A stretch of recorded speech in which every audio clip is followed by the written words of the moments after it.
नमस्कार दोस्तों, आप सबका स्वागत है इस ऑनलाइन क्लासेज में। और साथियों, आज हम पढ़ने जा रहे हैं बीएसटीसी प्रथम वर्ष को लेकर। बीएसटीसी प्रथम वर्ष के अंतर्गत आज का जो हमारा शिक्षण विषय है वो है हिंदी भाषा शिक्षण और प्रवीणता को लेकर। हिंदी भाषा शिक्षण और प्रवीणता के अंतर्गत साथियों, हम जिस इकाई का अध्ययन करने जा रहे हैं वो है इकाई द्वितीय को लेकर। इकाई द्वितीय है हिंदी भाषा शिक्षण उद्देश्य एवं आकलन को लेकर। इस द्वितीय इकाई के अंतर्गत आज का जो हमारा प्रकरण है वह प्रकरण है भाषा के व्यवहारिक रूप को लेकर, कि भाषा के ऐसे कौन कौन से व्यवहारिक रूप हैं जो हम जिनका उद्देश्य करना हमारे भाषा विकास के अंतर्गत आता है। तो हम इन भाषा विकास के व्यवहारिक रूप के अंतर्गत हम उन तमाम सारे महत्वपूर्ण बिंदुओं के बारे में चर्चा करेंगे।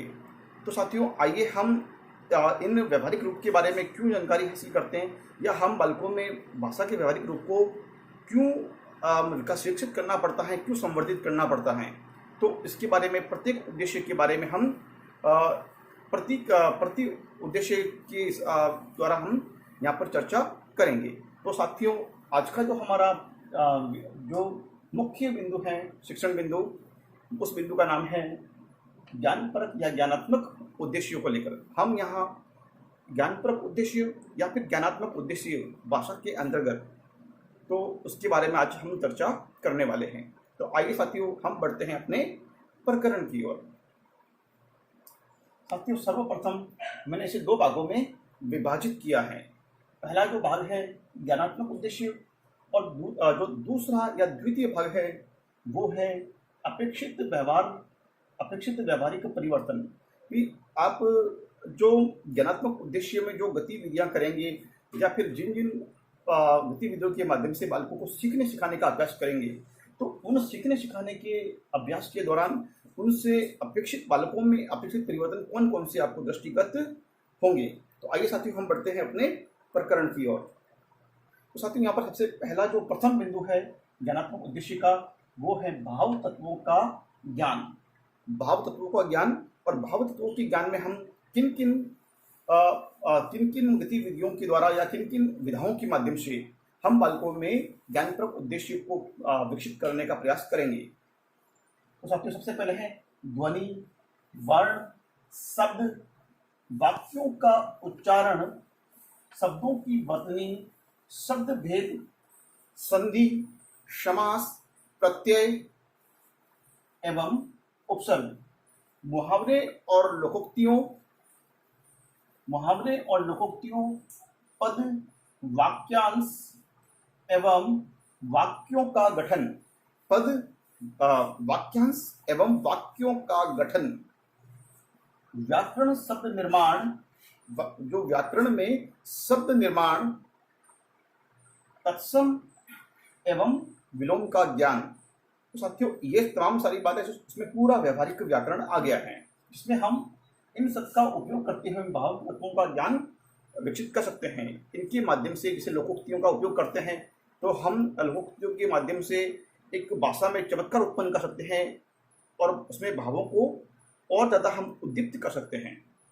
इसी तरह संधि, समास आदि का प्रयोग करके हम अपनी भाषा शैली को और अधिक प्रभावी बना सकते हैं। ठीक इसी प्रकार से उपसर्ग या प्रत्यय का उपयोग करके हम उसमें विशेषण पैदा कर सकते हैं, विशिष्टता पैदा कर सकते हैं, या चमत्कार व्याकरण के माध्यम से भाषा का चमत्कार हम उत्पन्न कर सकते हैं।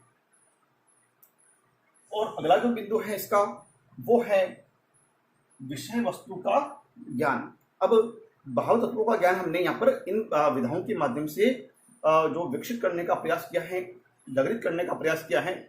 अब है विषय वस्तु का ज्ञान। हम विषय वस्तु का ज्ञान किस प्रकार से बालकों में एक उत्पन्न कर सकते हैं, विषय वस्तु का ज्ञान हम किस प्रकार से उनमें विकसित कर सकते हैं। तो आइए साथियों, उनके लिए जो विधाएं हैं वो है तथ्यों, घटनाओं, पौराणिक कथाओं, चरित्र, संगठन के तत्व, जीवन के अनुभव, सांस्कृतिक मूल्यों का ज्ञान। अब विषय वस्तु का ज्ञान के लिए साथियों, हम जिस संदर्भ को पढ़ाने जा रहे हैं उस संदर्भ से जुड़े हुए कोई तथ्य हैं हमारे पास में, कोई उससे संबंधित या उसे कोई संबद्ध कोई घटना है तो घटना को भी हम वहाँ बता सकते हैं। उसके साथ साथ में हम वहाँ पर जो पौराणिक जो कथाएं हमारे पास में, जैसे हमारे भारतीय संस्कृति में बहुत सारी ऐसी पौराणिक कथाएं हैं जो इतिहास में वर्णित हैं या पौराणिक कथानकों में वर्णित हैं, वेद पुराणों में वर्णित हैं, दंत कथाओं में वर्णित हैं, विभिन्न धर्मों में वर्णित हैं। तो उन सभी के माध्यम से हमें उज्ज्वल जो चरित्र हैं, जो मर्यादा पुरुषोत्तम जैसा चरित्र हैं, या फिर सत्य की राह पर चलने वाला चरित्र हैं, या फिर जो मानवता को शिक्षा देने वाला चरित्र हैं, प्रकृति के बारे में चरित्र हैं, उन महान पुरुषों के या महापुरुषों के चरित्र के संगठन के विषय में बालकों को बतलाकर उस विषय वस्तु का ज्ञान हम संवर्धित कर सकते हैं। ठीक उसी प्रकार से हम वहाँ पर जीवन के जो अनुभव जुड़े हुए हैं, जो शिक्षक के जीवन से अनुभव जुड़े हुए हैं या बालक के स्वयं के जीवन से अनुभव जुड़े हुए हैं, जैसे कि बालक 6 वर्ष के बाद, 6 वर्ष के उपरांत या 6 वर्ष के जब आयु प्राप्त करता है तब विद्यालय में प्रवेश होता है। तो उससे पूर्व उसके आस पड़ोस में परिवेश में जो वस्तुएं या जिस प्रकार का वातावरण या जिस परिवेश में वो रहता है, वहाँ से जुड़ी हुई घटनाएं हैं, सांस्कृतिकता से जुड़ी हुई बातें हैं, तो उनसे जुड़ी हुई विषय वस्तु को वहाँ संबद्ध करते हुए बालक में विषय वस्तु का ज्ञान बढ़ाना चाहिए। एवं सांस्कृतिक मूल्य पर ज्ञान एवं उस, जैसे मान लो कि बालक है, जैसे उदाहरण के तौर पर तो हम जैसे बालक विद्यालय आता है लेकिन उसको घर के रीति रिवाज वगैरह के संदर्भ में बालक पढ़ना लिखना नहीं जानता, या लेकिन उनके जो मतलब जो समुदाय हैं उसमें विवाह के समय कोई गीत गाए जाते हैं, या फिर कुछ जैसे कालबेलिया जैसे जाति मान लीजिए, वो नृत्य नाटिका एवं संगीत में बहुत ही अच्छी मतलब उनकी मतलब प्रस्तुति मान सकते हैं, और उनमें एक प्रतिभा होती है उसको लेकर। तो उस समुदाय से जुड़ा हुआ बालक है, उसको गीतों के माध्यम से, नाटिकाओं के माध्यम से, बाल गीतों के माध्यम से या कविताओं के माध्यम से हम विषय वस्तु का ज्ञान करा सकते हैं, और बालक उसमें वो रुचि भी लेगा क्योंकि उसकी सांस्कृतिक विरासत उससे संबद्ध हो रही है। तो इस प्रकार से हम उसकी मतलब परिवेश को जानते हुए, उसके जीवन की अनुभव से जोड़ते हुए हम वहाँ पर विषय वस्तु का ज्ञान उपलब्ध कराएं। अगला जो बिंदु हमारे समक्ष है साथियों, वो है रचना के रूपों का ज्ञान। रचना के रूपों का ज्ञान है यहाँ पर। रचना के रूपों का ज्ञान यहाँ पर हम बताएंगे मौखिक वाद विवाद, कविता पाठ, अंत्याक्षरी, वार्तालाप, भाषण, सस्वर वाचन, साक्षात्कार, बाल गीत या क्रिया गीत, पहेलियां आदि। रचना रूपों के 2 रूप हैं, एक तो मौखिक से लेकर है। तो इसमें ये मान लीजिए, एक तो मौखिक रूपों में हम किन किन को, जैसे गीत हैं, कविता है, मौखिक वार्तालाप है, बाल गीत है, इसी प्रकार से हम कोई कविता पाठ है, कोई अंत्याक्षरी है, इस तरह से जुड़ी हुई बहुत सारी तमाम सारी बातें हैं। अंत्याक्षरी से करा सकते हैं हम बालकों से। उसके अतिरिक्त हम वार्तालाप, भाषण, सस्वर वाचन इत्यादि के माध्यम से बालकों में भाषा को हम मौखिक रूप से एक रचना के रूप से, रचना का मतलब होता है साथियों, रचना का शाब्दिक अर्थ होता है, रचना शब्द बना है अंग्रेजी के क्रिएशन या कंपोज से बना है। क्रिएशन मतलब कोई किसी चीज़ का निर्माण करना, किसी चीज़ का कंपोज करना मतलब उसकी रचना करना, उसका निर्माण करना। तो कंपोज बालक अपने हिसाब से या शिक्षक अपने द्वारा कोई कंपोज की हुई या मतलब अपने द्वारा संकलित की हुई बातों को लेकर बालकों के सामने कुछ नई गतिविधि का निर्माण करता है, तो वो कंपोज या फिर रचना कहलाएगा। लिखित, अब तो मौखिक के बारे में अपने बात की, अब बात करें हम लिखित रूप के बारे में। लिखित पत्र, निबंध, कहानी, आत्मकथा, संवाद, सारांश, कथोपकथन, विषय वस्तु आदि। साथियों, मौखिक तो हमने गीत, कविता पाठ, अंत्याक्षरी, बाल गीत, संवाद, वार्तालाप, सस्वर वाचन आदि के बारे में हम रचना शिक्षण को या रचना रूपों को का ज्ञान हम बालकों को करा सकते हैं। लेकिन रचना रूपों का ज्ञान में हम लिखित रूप में किस प्रकार से कराएं, तो उन्हें कोई हस्तलिखित पत्र लिखने को देवे, तो कि जैसे प्रार्थना पत्र हैं बालकों में लिखने के लिए प्रेरित करें कि आप प्रार्थना पत्र लिखिए, आप अपने भाई को पत्र लिखिए, आप अपने बड़ी बहन के विवाह के अवसर पर अवकाश लेना चाहते हैं तो प्रार्थना पत्र लिखिए। तो उसमें बालक की जो स्वयं की रचना होगी और उसमें बालक अपना स्वयं का भावों को जोड़ते हुए उस पत्रों को लिखने का प्रयास करेगा। ठीक उसी प्रकार से निबंध रचना कहेंगे कि अध्यापक किसी एक विषय पर निबंध देकर जैसे दिवाली पर निबंध लिखवा के उसे होली पर लिखने के लिए कहेगा, या हम इस प्रकार से दीपावली का त्यौहार मनाते हैं, क्यों मनाते हैं, मनाने के कारण वगैरह, इस प्रकार मुख्य मुख्य बिंदुओं को वहाँ पर बताएगा, या फिर पूरा निबंध उसके अनुसार लिखवाया जाएगा। तो इसी तरह से उसी का उपयोग करते हुए बालक दीपावली पर हम किस प्रकार से खुशियाँ मनाते हैं, कब मनाया जाता है, क्यों मनाया जाता है, उसकी मनाने का कारण और किस प्रकार मनाया जाता है, तो उस बिंदुओं के माध्यम से बालक वहाँ पर निबंध रचना कर सकता है। तो वो रचना उसकी मौलिक रचना या उसकी अपना खुद का रचना शिक्षण के अंतर्गत आएगा। ठीक उसी प्रकार से आत्मकथा कहानी है, आत्मकथा है, कथोपकथन है। अब कहानी बालक को लिखने के लिए कोई चित्र दिया जाए, उस पर कुछ कहानी लिखने को कहा जाए, तो बालक कुछ नहीं तो अपने शब्दों में सोच सोच कर उस कहानी को लिखेगा। इसके अलावा कथोपकथन जैसे कि कोई संवाद होता है, कुछ लघु नाटिका है, नाटक हैं, उपन्यास है, उसके पात्रों के बीच में, चरित्रों के बीच में होने वाला जो भाषाई संवाद है वो वहाँ पर कथोपकथन कहलाएगा। उसी तरह से उस समय की जो नाटिका या जो भी दिया हुआ है उसमें उस वक्त की जो तात्कालिक परिवेश को किस प्रकार से दर्शाया गया है या उसका वर्णन किस प्रकार से गया है, मतलब वातावरण या परिवेश किस प्रकार से बताया गया है, वो सारे कथोपकथन के अंतर्गत बातें आ जाएगी। उसके अतिरिक्त साथियों हम आत्मकथा लिखने के लिए कह सकते हैं बालकों को, और पूरा पैराग्राफ के बारे में संवाद लिखने को या एक छोटा सा सारांश लिखने को हम कह सकते हैं। उसके शीर्षक के बारे में हम उससे बात कर सकते हैं और विषय वस्तु आदि से संबंधित उन बालकों से बातें पूछकर वहाँ पर हम दर्शा सकते हैं। अब साथियों इन तमाम सारी ज्ञानपरक बातों के माध्यम से हम 3 बिंदुओं के बारे में हमने यहाँ पर अध्ययन किया, लेकिन अब इनसे अपेक्षित परिवर्तन कौन कौन से होते हैं, इन गतिविधियों को अपनाने से इनसे अपेक्षित परिवर्तन कौन कौन से हमें देखने को मिलेंगे।